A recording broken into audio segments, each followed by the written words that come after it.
খেতে দাও, আমায় যে স্কুলে যেতে হবে, অনেক দেরি হয়ে গেছে মা।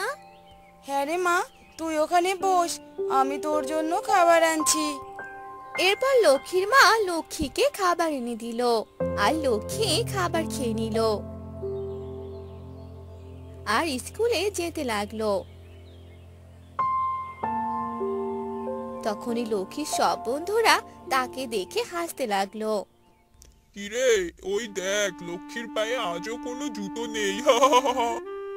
তোরা আমাকে দেখে এত হাসাহাসি করছিস কেন? কারণ তোর পায়ে কোনো জুতো নেই, তুই অনেক গরিব, আর আমারে দেখ কত সুন্দর সুন্দর জুতো পরি। আমিও মাকে বলে জুতো কিনে নিব, এই জন্য তোরা আমাকে নিয়ে হাসাহাসি করবি নাকি?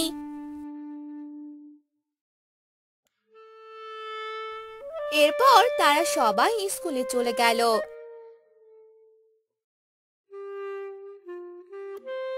ক্লাস শেষ করে সবাই বাড়িতে চলে এলো। লক্ষ্মী বাড়িতে এসে দেখলো তার মা বাড়িতে নেই। মা হয়তো কাজে চলে গেছে, এখনো আসেনি। কিন্তু আমার তো অনেক খিদে পেয়েছে, এখন আমি কি খাবো? বাড়িতে তো কোনো খাবার নেই। এই বলে লক্ষ্মী ঘরে গিয়ে বসে পড়লো।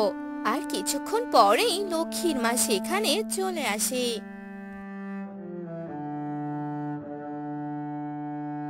কি রে মা, তুই কখন এসেছিস? এই তো মা, কিছুক্ষণ আগেই চলে এসেছি। মা, এখন যে আমার অনেক খিদে পেয়েছে, আমাকে খেতে দাও। ও আচ্ছা, ঠিক আছে, তুই একটু অপেক্ষা কর, আমি তোকে এক্ষুনি খাবার দিচ্ছি। এরপর লক্ষ্মীর মা লক্ষ্মীকে খাবার এনে দিল, আর লক্ষ্মী খাবার খেয়ে নিল।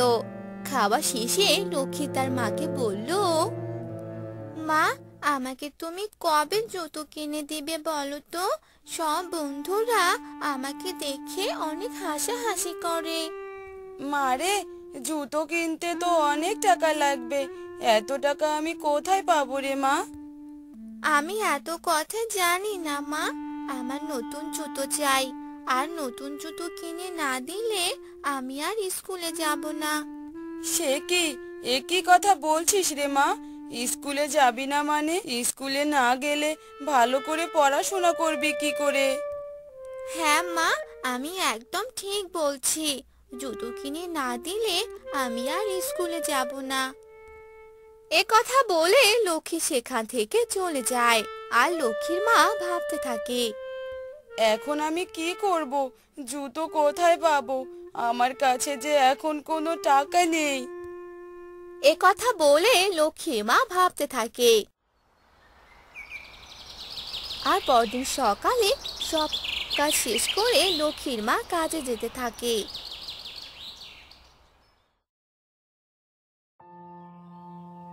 আর তখনই সে রাস্তায় এক জোড়া ছেঁড়া জুতো দেখতে পায়।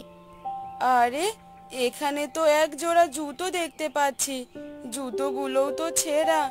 এগুলো যদি সেলাই করে দেই তাহলে আমার মেয়ে পরতে পারবে। এই বলে লক্ষ্মীর মা সেই জুতোগুলো একটা গাছের আড়ালে লুকিয়ে রাখলো, আর কাজ করতে চলে গেল। আর আসার সময় সে জুতোগুলো নিয়ে বাড়িতে এলো। কি রে মা, স্কুল থেকে কখন এলি? আয়, এখন খাবার খেয়ে নে। না মা, আমি আজ স্কুলে যাইনি। কেন রে, আজ কি স্কুল বন্ধ নাকি? না মা, তুমি আমাকে জুতো কিনে দাওনি, তাই আমি স্কুলে যাইনি।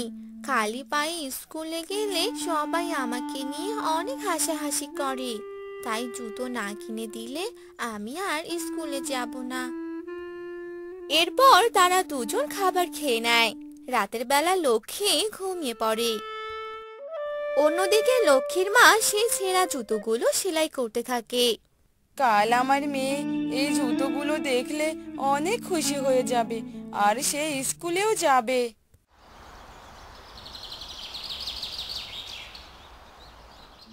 এই নে মা, এই জুতোগুলো তোর, আজ থেকে এই জুতোগুলো পরে তুই স্কুলে যাবি।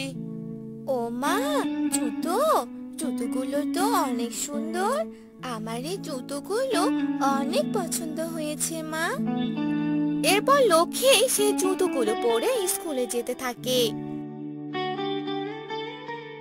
আরে লক্ষ্মী, তোর জুতোগুলো তো অনেক সুন্দর, মনে হচ্ছে অনেক দাম। এত দামি জুতো তুই কোথায় পেলি রে? এই জুতোগুলো মা আমার জন্য কিনে এনেছে। জুতোগুলো আমার অনেক ভালো লেগেছে। এরপর তারা স্কুলে চলে গেল। ক্লাস শেষ করে তারা সবাই খেলা করছিল। তখনই জুতোগুলো এক কোণায় রেখে সে খেলছিল। খেলা শেষ করে আসার পর, আরে আমার জুতোগুলো কোথায় গেল? আমি তো এইখানে রেখেছিলাম। কিরে রাজু, তুই কি আমার জুতো নিয়েছিস নাকি? আমি যে আমার জুতোগুলো কোথাও পাচ্ছি না। আমি কেন তোর জুতো নিব? আমাকে দেখে কি তোর চোর মনে হয় নাকি? তাহলে জুতোগুলো কোথায় গেল? লক্ষ্মী অনেকবার খুঁজলো, কিন্তু কোথাও খুঁজে পেল না। এরপর লক্ষ্মী বাড়িতে চলে গেল। কি রে মা, তোর বাড়িতে আসতে এত দেরি হলো কেন? মা, আমি যে আমার জুতোগুলো হারিয়ে ফেলেছি। কি বলিস, একদিনই জুতোগুলো হারিয়ে ফেললি? লক্ষ্মীর মা লক্ষ্মীর সাথে অনেক রাগারাগি করে, আর লক্ষ্মী ঘরে চলে যায়। আর ঘরে গিয়ে তার জুতোগুলো দেখতে পায়। আরে এ কি? এই তো আমার জুতো, কিন্তু জুতোগুলো বাড়িতে এলো কি করে? মা, মা, এই দেখো। কি রে, ডাকছিস কেন? হ্যাঁ, এই দেখো আমার জুতো। সে কি রে, জুতোগুলো তো বাড়িতেই ছিল, আর আমি কিনা তোকে কথা শোনালাম। আচ্ছা, এখন খেয়ে নে। এরপর তারা খাবার খেয়ে নেয়। রাতে তারা শুয়ে পড়ে। অন্যদিকে লক্ষ্মী সে জুতোর ব্যাপারে ভাবতে থাকে। এটা কি করে সম্ভব? আমার জুতোগুলো বাড়িতে এলো কি করে? এ যে ভেলকি দেখিয়ে দিল, কিছুই যে বুঝতে পারলাম না। পরদিন সকালে লক্ষ্মী সেই জুতো পরে আর হাঁটতে থাকে, আর বলে, এই জুতোর সাথে আমার জামাটা একদম মানায়নি। জামাটা যদি সুন্দর হতো তাহলে আমাকে দেখতেও অনেক সুন্দর লাগতো। এ কথা বলার সাথে সাথে লক্ষ্মীর শরীরে এক নতুন জামা চলে আসে। এসব দেখে লক্ষ্মী অবাক হয়ে যায়। আর এসব কথা লক্ষ্মী তার মাকে বলে দেয়। এ কি করে সম্ভব? জুতোগুলো আমাকে দে তো। এই জুতো, আমাদের একটু খাবার দাও তো। এ কথা বলার সাথেই তারা অনেকগুলো খাবার পেল। এসব দেখে মা মেয়ে অবাক হয়ে গেল। এই ছেঁড়া জুতোগুলো তো ভেলকি দেখিয়ে দিল। আমাদের আর কোনো কষ্ট থাকবে না। এই জুতোর সাহায্যে আমাদের দিন ভালো যাবে। কিন্তু মা, তুমি ছেঁড়া জুতো বললে কেন? আমি এই জুতোগুলো যে কুড়িয়ে পেয়েছিলাম, আর এগুলো ছেঁড়া ছিল, এজন্য এই ছেঁড়া জুতোগুলো ভেলকি দেখিয়ে দিল। এরপর থেকে তারা সে ছেঁড়া জুতোর মাধ্যমে ভালোভাবে দিন কাটাতে লাগলো।